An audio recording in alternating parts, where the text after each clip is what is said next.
There we go. So, welcome. This is server-side programming. In this class, we shall teach a programming language known as Probably Hateful Programs, or PHP. We will be studying how to program servers.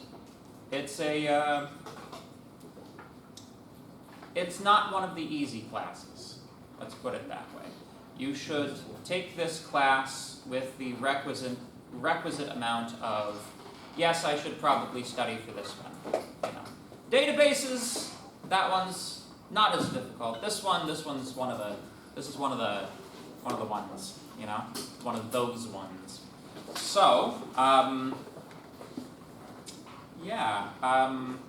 see some faces I recognize. I see some faces I do not recognize. If you have never seen me before, my name is Dr. Nicholas Moore. I am a professor within the CSAT department. I'm very pleased to make your acquaintance. I hope that we shall have a productive semester together. If at any point anybody needs to come and find me, my office is in the Q Wing Portable. I do not have a room number, I have a cubicle number. If you ask for me at front reception, then you shall find me. Good days to swing by the office this semester would be Tuesdays or Fridays in a kind of a general sense. So yes, I understand that the schedules this semester are still under a certain amount of flux. If you've had any schedule changes, you'll know what I'm talking about. If you haven't been paying attention, please make it your habit at the beginning of the day to check the schedule that you have been given on My Mohawk or wherever you get your schedule. Just check frequently for updates to the schedule because there have been some additional blocks opened in some of the lower semesters and things have been needed to be moved around a little bit. So I've been told that the schedule is currently in a state of instability. However, that should be resolved by the end of that drop, which I think is on the 8th. The 8th is like the last day for it, so everything should be solidified by then, but just as a matter of precaution, please keep on top of your schedules. Sound good? Any questions? Very good. So,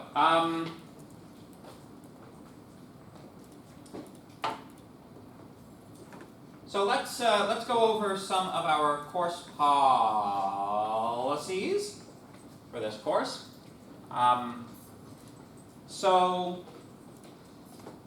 Course description. Using the PHP language, you will be introduced to techniques of writing solid, maintainable code to deploy dynamic web applications and solve common real-world problems.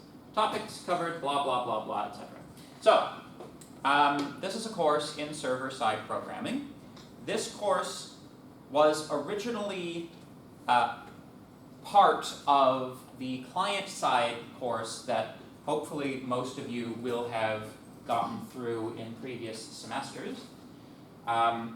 This class and client-side were originally one course, but over time, it has been the case that our graduates and our co-op students have been finding, an increasing percentage of them have been finding employment in web. Because, as I'm sure anybody with their ear to the ground knows, web has come to dominate most programming applications. Very seldomly these days will you be employed to write like a standalone Java application, right? Most of the time it's going to be something web-enabled, right? So originally, this and client-side were two halves of the same course, but it was divided, split, and given more time. This course is intended as a complement to client-side programming. For client-side programming, the last topic that you will have covered is AJAX requests, right? Can anybody remind the class what an AJAX request is? Oh, he's asking questions already. Oh, it's going to be one of those classes. Anybody? What's an AJAX request? Does anybody remember what it stands for? Does anybody remember what the A stands for? Asynchronous. Asynchronous JavaScript and XML. Very good. Asynchronous JavaScript and XML. So an AJAX request is something that you do in JavaScript to make a request for something to the server. Often, you are not requesting web pages particularly. You are often requesting data in a general sense. This data can be transmitted in a number of formats. JavaScript object notation is one of those formats. We don't really use it very much, but extensible markup language, XML, is another one. CSV data, you can also request. Plain old text data, you can also request. You can request pretty much anything. A fetch request generates a request packet the same way that loading a web page generates a request packet. Submitting a form generates a request packet. Up to this point, we have thought about things on the client side. We think, oh yes, I'll just send off to the server for this. And the server is this kind of weird little black box that data goes in, data comes out. We don't really know the internal mechanisms of the server. Well, this class is designed to illuminate what the server is, does, and how to program it. The first thing that we're going to do, aside from covering some of the basics of the PHP language, which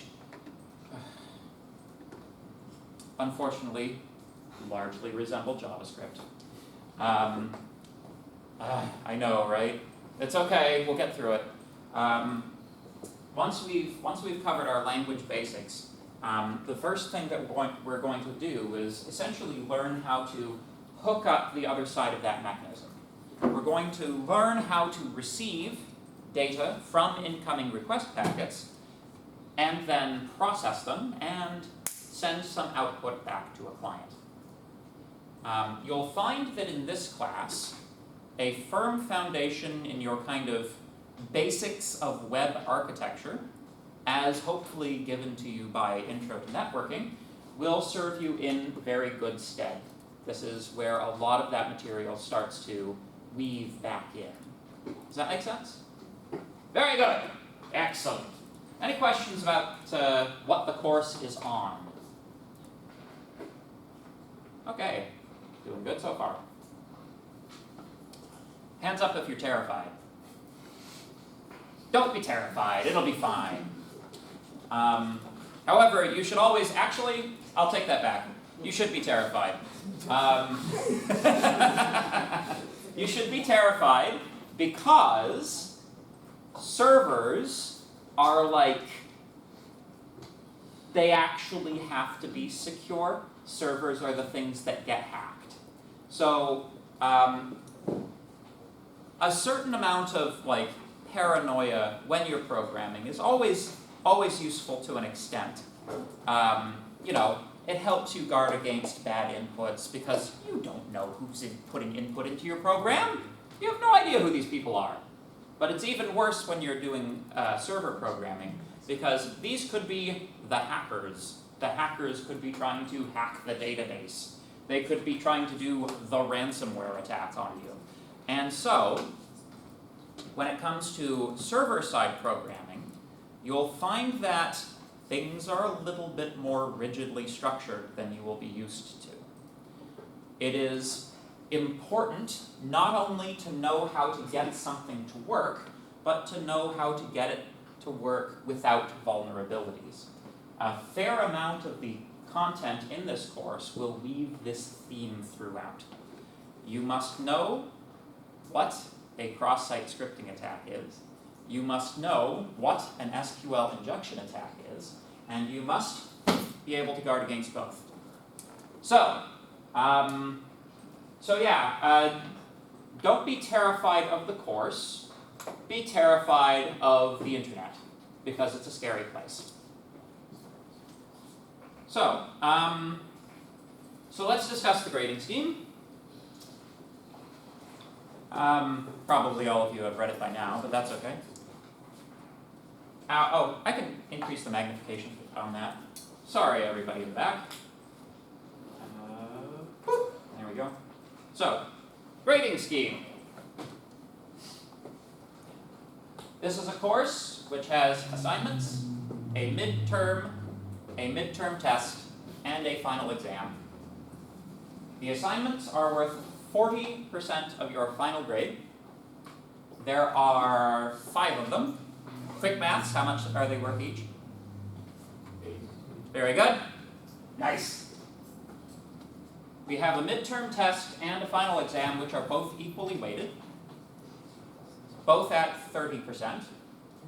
This is one of those classes where the tests must be passed in order to pass the class. Now, there are a couple of reasons for this, which I will of course elaborate. But before I do, let's deal with the policy as written. So, in order to pass the class, 2 things must be true. Number 1, you must have above a 50% across all of these categories taken weighted, which is the typical normal passing condition for any class at this institution. Number 2, the weighted average of the proctored component of this course, that is the midterm and the final, must be above 50%. So, it is important to understand this clearly. This does not mean that you must pass both the midterm and the final. It means that you must pass them in combination. So in this class, the midterm and the final are equally weighted. The mathematical effect of this is that if by some misfortune you do not manage to pass the midterm, you must make up the missing chunk on the final. Conversely, if you do manage to pass the midterm, you have effective wiggle room of however much you pass by. You can fail by that much on the final. Although I must say, normally speaking, if you achieve a reasonable grade on the midterm, odds are that, barring any unfortunate circumstances, you'll probably do reasonably on the final. Normally people are, worried more about,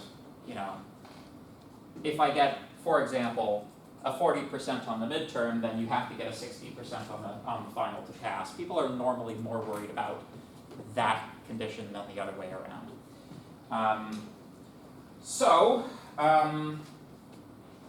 Yes, there is a test and you must pass it. So why? Why are we putting you through this? Why is it necessary? Well, I will say that policies such as this are starting to become a sort of grassroots institutional response to the overwhelming prevalence of artificially generated assignments, solutions, etc. So this type of policy is taking hold in departments that you would not even expect it to.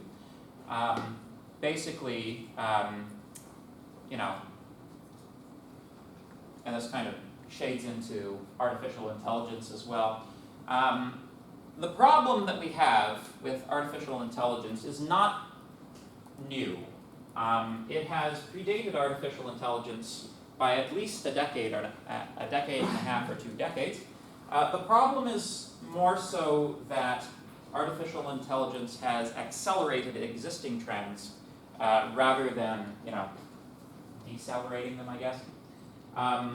People, you know, the assignment questions that we ask you in the context of a college course are necessarily limited in their scope.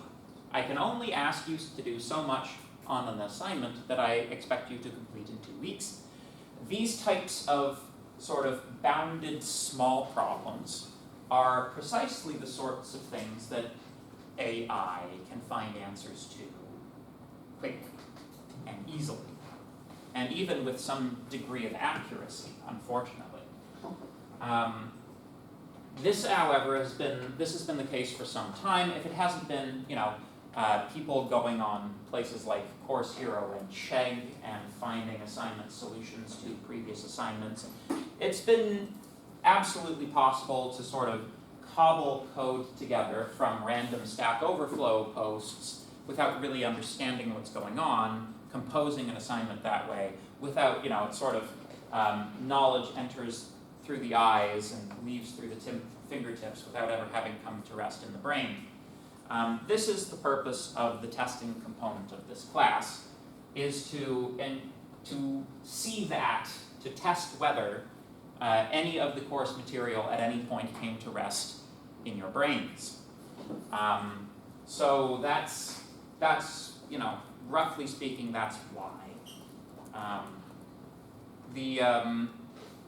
The assignments can be almost trivially completed in, you know, well, maybe a bit more than trivially completed, but the assignments can certainly be solved with great facility using modern tools. I will say that the degree to which you are using these tools to do this is the degree to which you are robbing yourself of the opportunity to actually learn the material. The AI is best used, in my opinion, as a search engine equivalent. If you give it a prompt such as, you know, I forget how to use this command, could you please give me some pointers, right? Or, I forget how this function works, can you show me an example, right? This is the type of use of AI that is, you know, in my view, benign, right? You get your answer, you get a better answer often than you would get from combing through all of the Google search results. You get it faster and, well, I won't say more accurately, but you'll certainly get it faster and more concise. This can be useful. But if you are taking the assignment itself and at any point feeding it into the chat engine, you are probably doing it wrong. There is actually utility in typing out your own questions. It takes a certain degree of organization of the knowledge in your brain to be able to formulate an intelligent question. And it is actually a skill to ask the right question, right? But if all you're doing is feeding the document into the AI and have it, for example, give you the steps that you need in order to solve the problem, you know, given for you in very nice, concise point form. Number one, the thing misses stuff, right? But also, you know, this is kind of, in essence, what we're trying to train you folks to do, right? To be able to read requirements, come up with the series of things that need to be done in order to meet those requirements and then do them. That is what we're trying to give you. And certainly you won't have this type of assistance when it comes to either of the tests. So, practice, practice, practice, right? Am I making sense? Am I making myself clear? Hopefully this isn't, this is probably not new to any of you. You've probably been lectured at about the subject of artificial intelligence in every single class you've taken at this and every other institution you've been at since the invention of the thing however many years ago. So, yes, it is necessary to test you. This is if you read articles about like what they're doing now in the States. Not that we should necessarily be looking to America as the great guiding star for our institutional policy, but it is still interesting to see how they're solving problems. They're bringing back a thing that they call a blue book test. I'm not sure what exactly a blue book test is. I think they give you some sort of contained reference material, almost like an open book test, but they give you the book, something like that. But yeah, they're moving back to a primarily a testing model for determining whether people know anything. So yeah, I mean, this seems to be the way things are going at the moment. So yes, anyway, I'll stop banging on about it. Any questions? Okay. All right. It's probable that all of you have seen policies approximately equivalent to this in the past. So let's talk about the course itinerary. Here's our schedule. This is what we shall be talking about over the course of the course. This will tell you when your assignments will be assigned and come due. Oh, wait a second, there are only 4. Okay, I'm sorry. There are 4 assignments in this class, not 5. There are 4. So each of them are worth 10%. Pardon me. So, week 1, which is this week, we shall discuss the client-server relationship and web development environments. The overall goal of this week is for you to be able to write hello world, which, as it turns out, is less, it's not as trivial as you might suppose, because of course, this is PHP. 2, introduction to server-side programming. This is where we will be discussing PHP syntax and semantics, what it's like, what it's not like, why it does what it does, to the extent that it's possible to explain why PHP does what it does. You will find it a very annoying language to work with. I can give you the flavor for it in one sentence. In PHP, every variable you use must start with the $sign character. Why? Because PHP thinks that it's bash. That's the actual reason. Is PHP bash? Absolutely not. It doesn't even come close to being anything resembling bash, but it thinks so. It's like, anyway. Week 3, we will discuss, week 3 and 4, we will discuss user input. So this is, how do we take data from a client? Very good.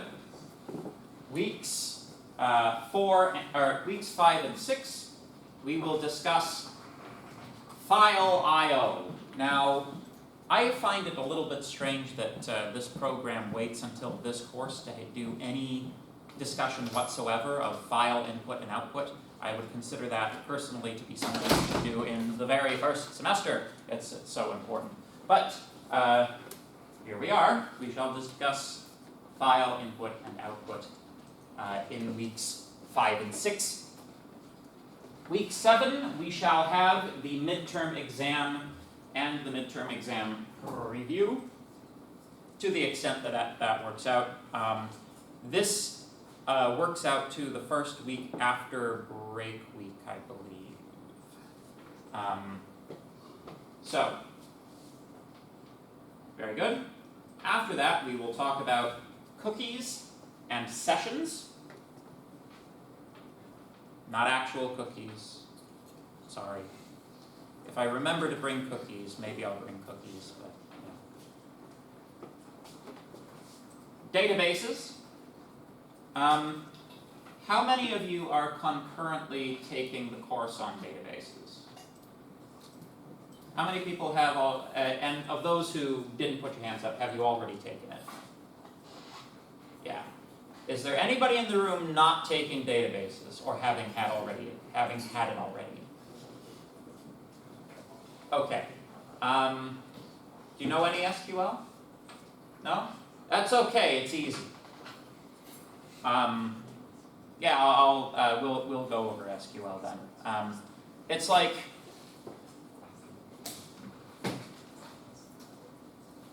you won't find it terribly difficult if you know how if statements work, but we'll go over the basics. It turns out that hooking up a web application to a database is like what 95% of them do. So we will definitely cover that. We'll be using SQL databases, and yeah, it'll be good. After that, week 11, we will be discussing MVC architecture, model view controller architecture. After that, we will discuss REST APIs. These are topics that we will expound at great length when we encounter them. For the time being, we should just focus on the basics of PHP. Final week is exam review, and then final exam occurs in week 14, no classes that week. Any questions about the schedule? Any questions in general? Yes. What week is reading week again? It's an excellent question. I believe it's between 6 and 7. But let me just verify that.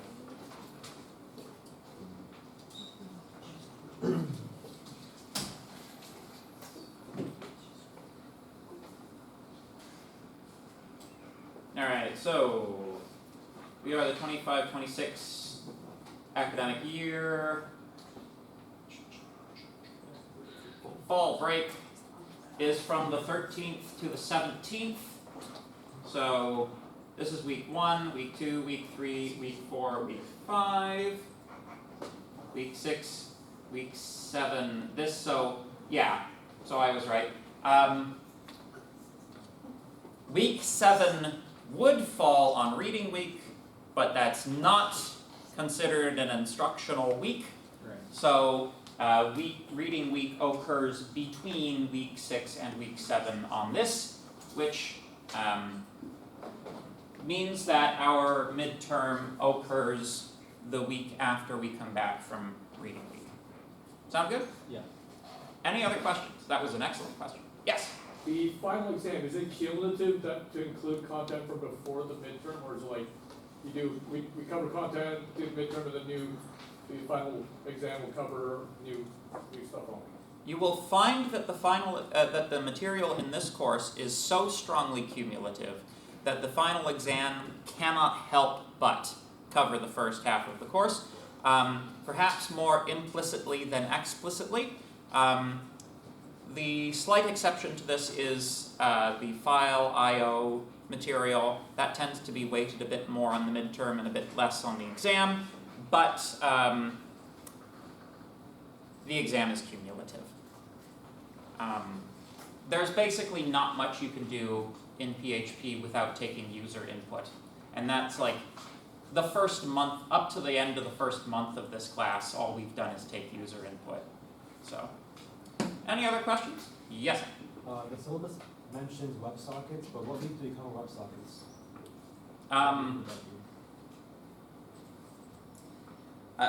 The syllabus is the course description is slightly mistaken.